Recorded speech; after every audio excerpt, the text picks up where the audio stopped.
Welcome to Enemy of the State, where we take a look from the opponent's point of view, perspective, at the Eagles game and analyze things.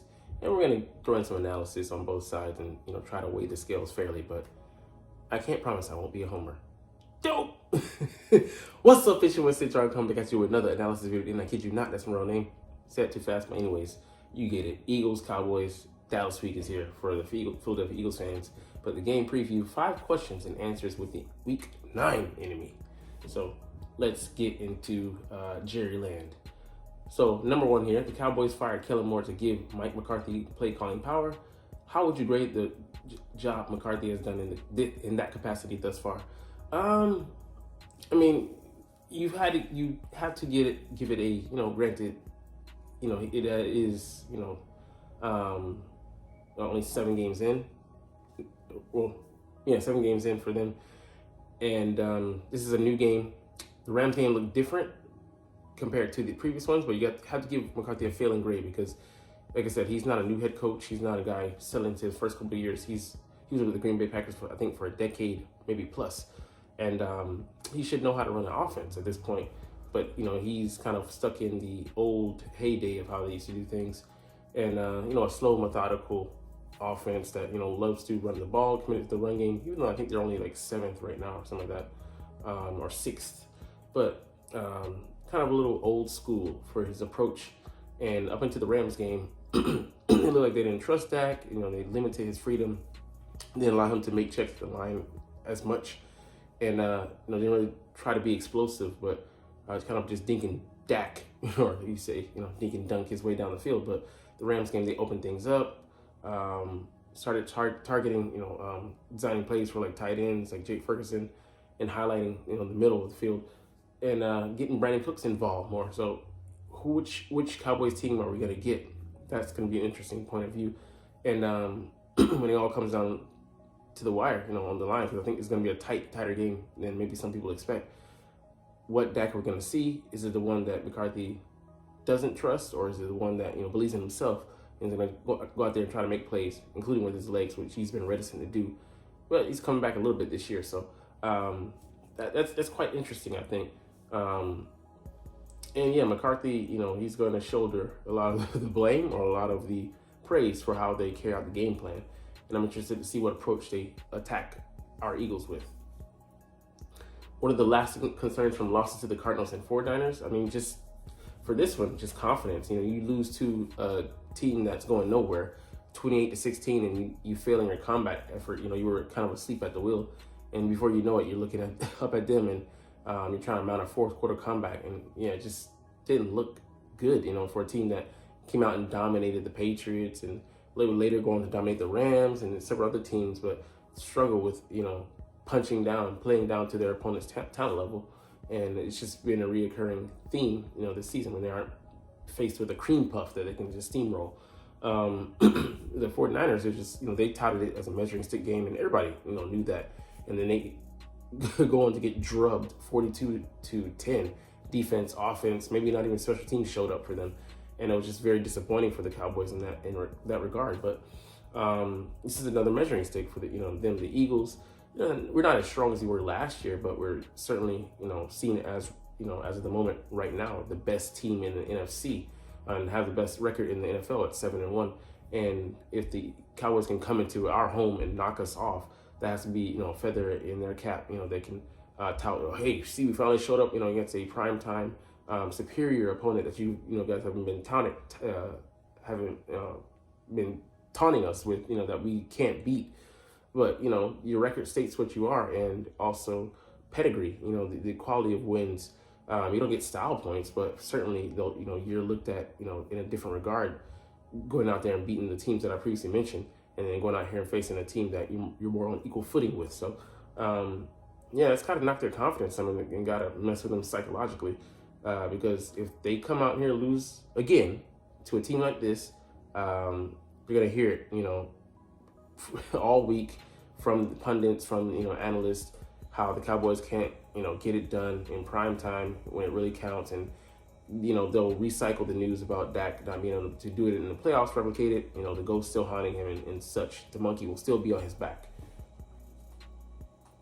All right, what's one matchup that you think favors the Cowboys? I agree with them here. The secondary, the Eagles secondary hasn't played up to snuff, and we've had 8. This will be depending on who's in the slot. 9 different combinations of players out there. You've already used, I think, 15 different players at different positions, which is like too short of a record for us, which is just crazy.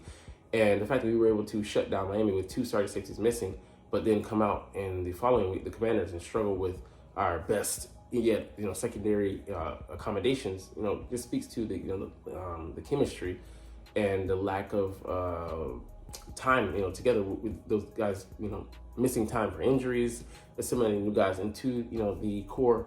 So I mean, a myriad of issues culminating in just kind of some disjointed play out there, and also individual efforts not being up to snuff as well. So it's gonna be this is a measuring stick for the Eagles to shut down like CeeDee Lamb, who's not as prototypical number one because he gets moved around so much, according to the matchups, which would be dumb not to do. I'm not, knocking him on that, but it's more so seeing that he's more effective when doing that. He can't take advantage of the matchups and dominate on the outside, so they have to move him around.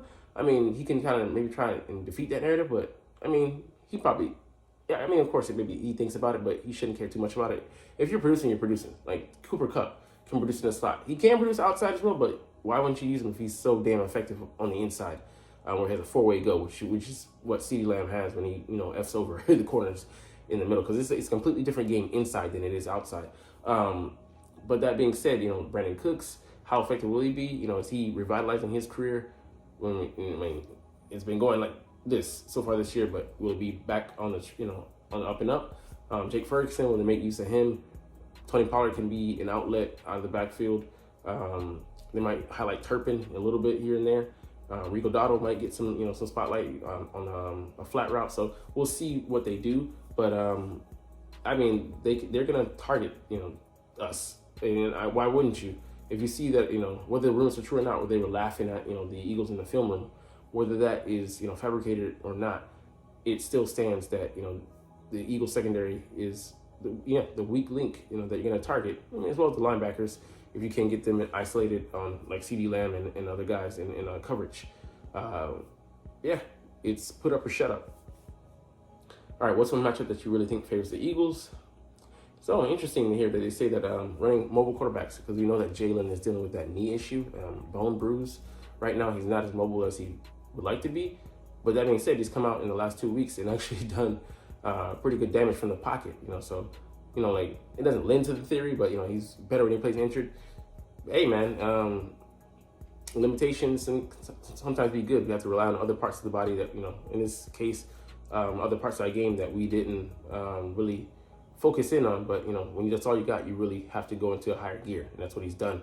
That being said, like the run pass option, for him, it won't be like last year in week 6 when we were able to put Mike Parsons, number 11, in a conundrum by making him pick his poison. Whether you're gonna go with Jalen or you're gonna go with the passes coming in behind you, most likely, and make him unable to make decisions quickly and be out there processing, thinking when he should be attacking in the moment of truth when someone's in his face with the ball. But how many conundrums can we put in this on this Dallas defense? And do we take the teeth right, the carpet pull the carpet from right out of under them and run right at them? Also target target Dallas Goedert, who's they're weak against the tight end, but also weak against the run. So they're, like I said here, they're running so many stunts, and they do that almost more than any other team in the league. But they leave the rushing lanes or also like the pass rush vulnerable to mobile quarterbacks. So similar to past couple games, Hurts, he's not as mobile, like I said, but he can leak out there, and he does make good use of the pocket, buying time. So that will be a key factor, because Micah Parsons will be coming. But I do believe you have the guys to stonewall him. But that being said, even when he's out of play, he's still not out of play because the guy runs a freaking 4.36. So you have to be accountable of him all the time and make sure that he doesn't get you on the second, third, fourth, fifth, sixth effort, because the guy has a gas tank. All right, who wins this game and why? They're picking the Cowboys here, and I expect that because it's from their perspective. I say whoever is more consistent on offense and defense, and being able to to shut down the keystone, CeeDee Lamb. He's the beating heart of that offense, as well as the run game with Pollard. But I believe that we'll be able to do that because we're the #1 rush defense in the league right now. But for the Cowboys, they're a turnover team. Can they create turnovers? Can they shorten the game? Let the Cowboys by getting the Eagles offense off the field quickly. Let the Cowboys have more time possession. They're really good at long play drives. Sustained drives. 10 plays plus, and being able to run the ball in spots. So we'll see how they do because they've only averaged 3.9 a carry this year, and that's also Tony Pollard's average, which hints to him needing a running mate. I didn't think that he could be a lead carry back, and it's kind of showing. I thought he would do better than he's doing now. Definitely not that average, but it is what it is. But yeah, he was able to be more consistent. This Cowboys offense, which one to show up? The Rams game or the Cardinals and such other games where they struggled. The 49ers, they're limited to them. So hopefully the Eagles can employ those strategies to do just that. But I have this one. I have the Eagles winning, of course, but it's in reality it's a toss up, man. Either team can come out there and steal the day, but whoever's the most consistent is going to win in the battle. And that's all I have to say about that. But we'll look at one more thing for the Eagles coming up here. An interesting roster move. So for the Cowboys, they added from the practice squad Rashad Evans up, and he had like 157 tackles last year, which is crazy. I think he only has a dozen or so for the Cowboys this year. Maybe not even that. But we added up Ben Van Summeren. Sorry, struggling here. Close out this video. Damn, chill, bro. The guy runs a 4.4, which is crazy. But we added him more likely for special teams because I think we have maybe a couple guys out. Like Boston Scott is out, so maybe we're adding him to take somebody's place because maybe some shifts in alignments there. But man, the guy's talented, of course, but he's just really, really raw. And hopefully we don't have to play him at linebacker because if we do, that's a worst case scenario, and that means something went awfully wrong. But anyways, we're going to get up out of here. You're not even watching though, so it's all good. But I love talking about the Eagles and love making these videos. In a few freaking hours, the Eagles are going to be kicking off. So I'll be watching that game with my new or old back to old to new. That's now new, but it's old. Live stream format. Love it. Kind of hard to do, but anyways, you're not here to even listen to me talk about this. So like I said, we'll chunk the deuces, but as always, it's fly, Eagles, fly, and let's motherfucking go. Like, comment, share, subscribe. Thanks for watching. Check me out at Centron Anime, Centron Life, or Centron Laughs, or other social media.